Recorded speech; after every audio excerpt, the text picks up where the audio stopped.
Tender from the new album Timeless with Il Divo, Urs Bueller, Carlos Marin, David Miller and Sebastian Isambard are here. 30 million albums and 15 years together. They're touring around, and together with Marina Pryor, they'll be at Margaret Court Arena on Tuesday the 23rd of October. Urs, Carlos, David and Sebastian, good morning to you all. Good morning. Good morning. Do you sing that in harmony? Good morning. Good morning. A couple more times you'll get it right. Can probably laugh in a harmony as well. What was great, John, was listening to that song there in the studio, and each of them were just giving each other a lot of shtick about all of their parts. Exactly. Carlos had a hard time. I had a hard time, yeah. I was singing... Easy, Carlos. Easy. It's still morning, don't do it. Easy with the hard time. So there's a bit of banter as well as the carefully rehearsed orchestration there. So do you ever do a show where you kind of go right off script and just really, I don't know, just a little quiet one off to the side where you let it rip? It happens. It happens. A little bit, not very often. It's fairly structured what we do when we take our music on the road, because we're going to so many different countries, going to so many different cultures, and we have to be sure that the way in which we connect with each other is also going to land for the audience. So there's this some here and there, sort of thing. Well, kind of. I mean, we have guidelines, we have bullet points, and we want to make sure that we hit all of those before we start, improvising and going too far off the rails. So give us an idea of your travel itinerary, your routine. Here you are, you're in Melbourne today. Mm-hmm. Well, we fly back home tonight or tomorrow. Well, Sebastian actually not. He's flying to Bali for his show. Then we start touring again on the 4th of September in Spain. We got 4 shows there. Then we go to Prague, Budapest and Istanbul. From there to Japan.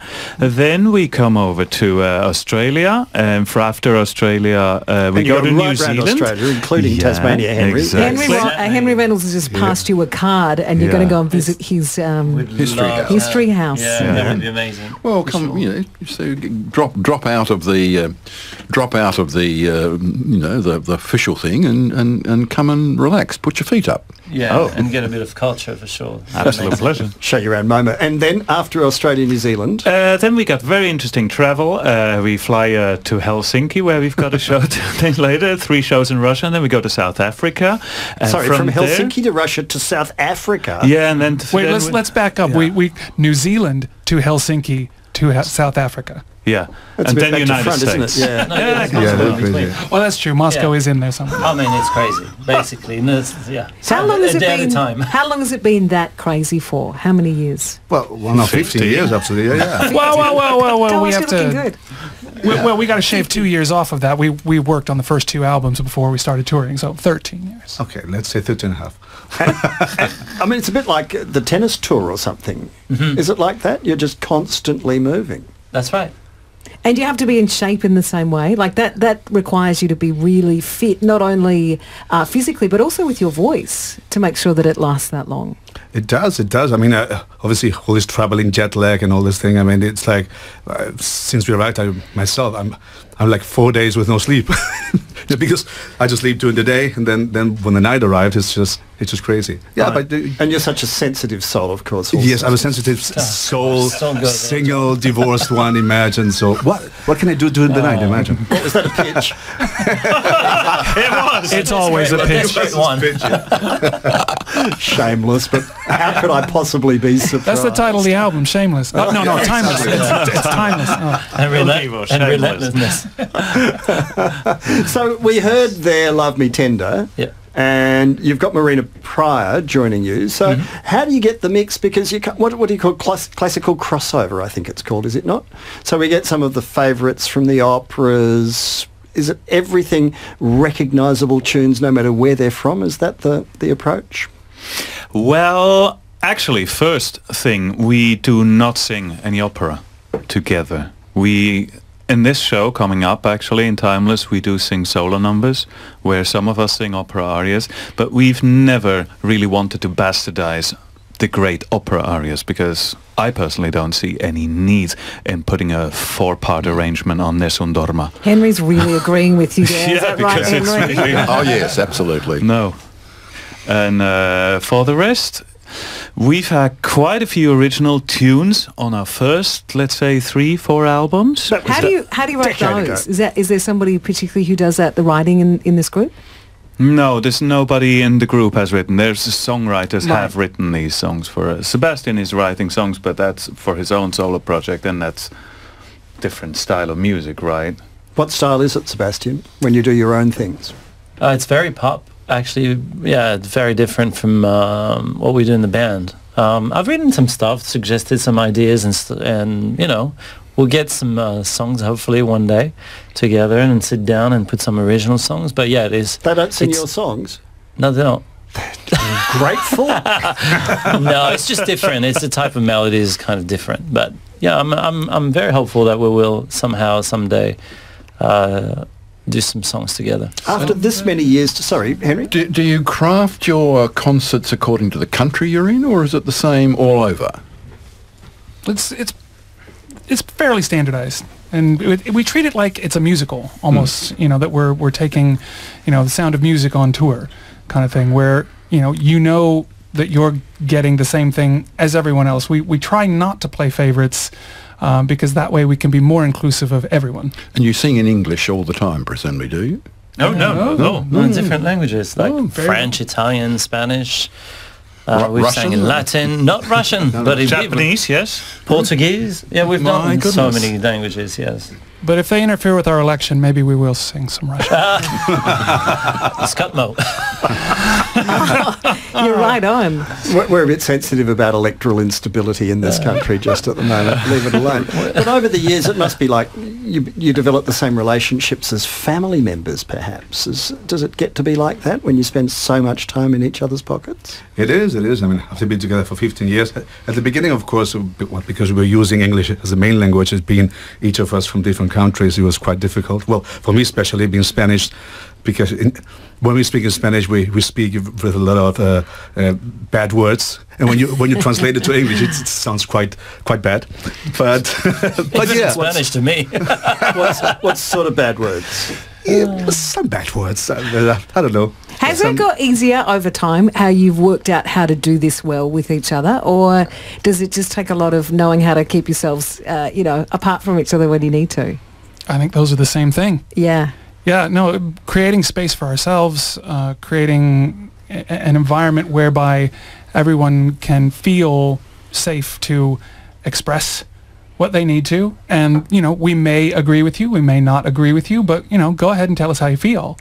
And that's something that's developed over time with us, because when you're, 4 guys put in a room, kind of plucked from obscurity in a way. And different cultures. Different cultures, different countries, different languages. France, the US and Spain. Yeah, exactly. Right. So at the beginning, there was kind of like okay, who are these guys? How's this going to work? Are we competing? Are we harmonizing? What's all going on? And kind of all of the bonding experiences that we've had, singing around the world, singing, with tremendous artists, singing for tremendous personalities. It's just brought us together in a way, like you said, like family. And so it gets easier and easier. Is there a hierarchy? Imagine asking. Yes, I'm the tall one. So I'm higher than the rest. Who's the boss? We are 4 bosses. Yeah. 4 bosses. 4 captains. You know what, Carlos? You're the diplomat for sure. No. Yeah, right. Well, not really. No. Not really. No, you're really not. 4 Johns on the box. When the enormous success came, did you all deal with it differently, or was it a way that you could actually be people that understood what you were going through together? I think at the beginning it was actually a very different process. We didn't know each other. We're thrown into a studio. It was an idea from someone who just said, well, let's go into a studio, record some beautiful songs. It's like being thrown into a blind marriage, and you have to get along. It's hard enough when you choose your own marriage. So imagine when you're thrown into that one. That took a lot of work from all of us, a lot of disagreements, a lot of walking away, shouting, all the stuff. It was difficult. And I think we are actually quite lucky, because it has created the opposite for us. It has brought us closer in a way that we've learned about each other's boundaries, what we need, how, our role into the band, how we can grow in the band as well. And especially on this last record, because we became executive producer of our album, we chose the songs, the repertoire, the pictures. David directed the video clip. So it's very empowering to do that. So you don't have a label with 20 people telling you, what they see, what they like. It's so much easier to make decisions. So I still haven't forgiven Yoko Ono. For breaking up the Beatles. Oh, God, I agree. How do you deal with that? How do you deal with, we haven't forgiven her either. as you grow up and grow older and get in family relationships and territory where your attention is divided, and indeed you're getting input from a whole lot of people who obviously are close to you, how do you juggle the relationships between the four of you to keep it together? Well, I think the most important thing about the relationship between the four of us is when we kind of learned to take pressure off ourselves, off each other. What factually happened is we've done the first 3 albums and the first world tour between half 2003 until 2007, something like that, and we were on the road constantly, and we literally lived in each other's pockets. And would that have gone on for a couple of more years, we probably would have burnt out. But it didn't. We kind of took a hiatus for about 6 months, 9 months, something like that. Did you know organically, you just knew you had to do that? I don't know. It was not something that happened consciously, like we need a break now to recharge, but it just, I think, happened practically. There's a break between finish of the last tour and starting the next recording cycle. Anyhow, we all went off. We lived our separate lives for a while. Came back to a normal life, started relationships, started families, bought a home somewhere, felt grounded again. And we came back and the relationship had completely changed. And we noticed that we have got something great going here without having to be best buddies, without having to have huge expectations from the other 3, that they need to fulfill all my social and whatever needs, because I can find that elsewhere. And what I've got here in the group, that's really this magic we create when we sing together and we make music together. So less is more. Yeah. Yeah. It is magic too. I've heard when people describe when they have found the people that makes the music that is as successful as yours. It's not necessarily about each of you individually, but obviously what you bring together. When did you know that this was magic? I think it was when we had stumbled on the idea of creating our version of Unbreak My Heart. We had tried a few songs up to that point, and it was a great process of experimentation, trying to figure out whose voice kind of suits which part of the song, how the harmonies kind of meld together, this and that, kind of just experimenting with a few tracks. And then someone had the idea to bring in Unbreak My Heart, and then because that was a track that was so familiar to all of us, that we were able to just sort of go in and organically do what we would do.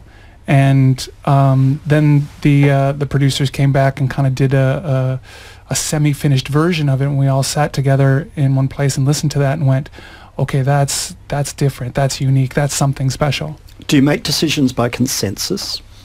Yep. So basically, the majority wins. Yeah. It's a bit like here, no? That's not consensus. But what happens if you split 2-2 on whether to do a particular song or how to do a particular song? Well, normally there is kind of, there is kind of an obvious choice that prevails in the end. Let's say choosing the songs for the recent record Timeless, for example. We had different opinions on certain songs. We actually we made listening sessions between the 4 of us. Well, we put the songs on and they said, no, I really want to do that one. I think it would be great. Okay, put it on. Then we all listened to the song and, nah, maybe not. You don't, yeah, then you literally just I remember come it to was a greater concept. than that turns out to be. Yeah. But it takes a lot of trust, doesn't it, in a relationship and a group, to know that you can surrender your idea as much as hold your idea. Trust is that. Well, life is not about word. being right or wrong anyways. I think it's just, surrendering to a truth, whatever that looks like. So everybody has their own versions of the truth. And I think, as Urs mentioned, at some stage, I think the truth speaks by itself. If something doesn't work, who cares to be right or wrong? Henry, you know a lot about versions of the truth, don't you? Oh, I do. But I wanted to ask you, I presume you all had formal musical training, did you? Three of us. Except for Sebastian. Yeah. Self-taught. I was the one in the tube. Singing the Beatles, actually. It's true. Absolutely. And when you were in your formal training, you had no idea this was where you would end up. Presumably you had other career ideas. Absolutely, yeah.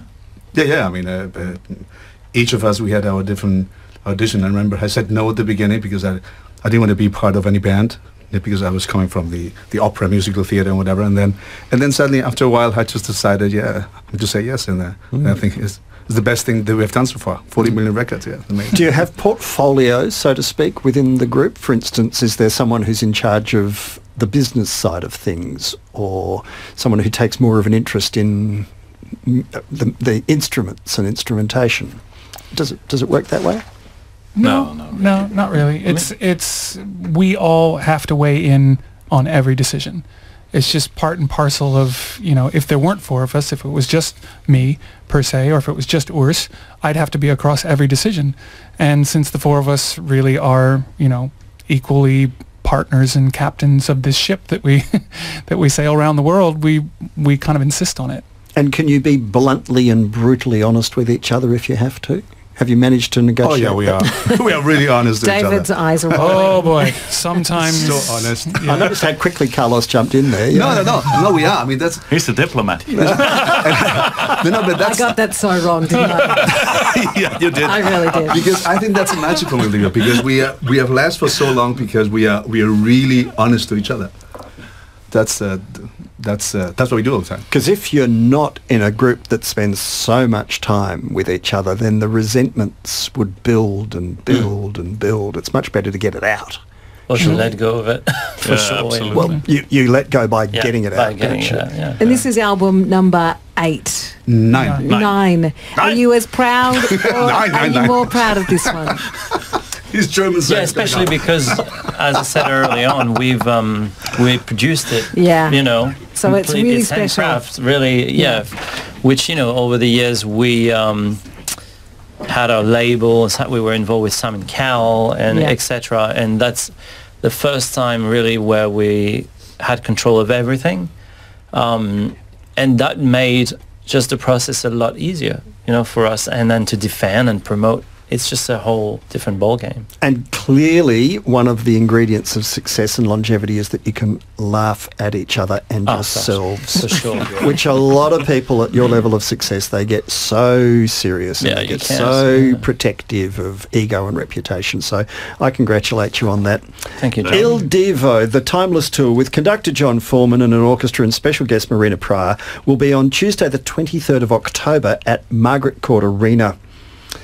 Urs Buehler, Carlos Marin, David Miller and Sebastian Isambard, it's been wonderful to have you here. Thank you, Enjoy John. Melbourne Thank while you have the chance and look forward to going down to Hobart, Absolutely. where you'll catch up with Henry Reynolds, who's Yes. been our first guest on the Conversation Hour today. This Whispering in Our Hearts Revisited has been republished 20 years on. Henry Reynolds' remarkable research that's completely changed the way we see ourselves and our country. Henry Reynolds has been our other guest with Jacinta Parsons, my co-host on the Conversation Hour today. Mef Warhurst, good morning to you. Good morning, John Faine. I must say the dress standard in this studio today has gone up significantly with... everyone looks impeccable today. Except... for myself, of course. No, you're talking about me. No, you've got a shirt on at least. But look, everyone looks amazing in here, and I think we should make it a new thing. Hey, these guys are pretty sharp. I mean, They have a are look at very them. sharp. Yeah. Yeah. The suits, if you know, to paint the visual picture, are impeccable, and It's a I'm quite rental. impressed. It's a rental. Well, things will get very downgraded by the time my show comes on today because, well, no, they won't actually. I've got some amazing guests. Tim Winton, novelist Tim Winton is coming in, and I've also got Kate Miller-Heidke, Australian musician, is coming in. She's responsible for the Muriel's Wedding, the musical, and lots to discuss with her as well. Excellent, fabulous guests lined up for this afternoon on the radio with Miff Warhurst. Sebastian, David, Carlos and Urs, thank you for coming. Henry Reynolds, great to catch up. The book once more, This Whispering in Our Hearts, and the tour on the 23rd of October if you want to book for Il Divo. Jacinta, thank you. Thanks, It's John. news time on ABC Radio, 12 noon.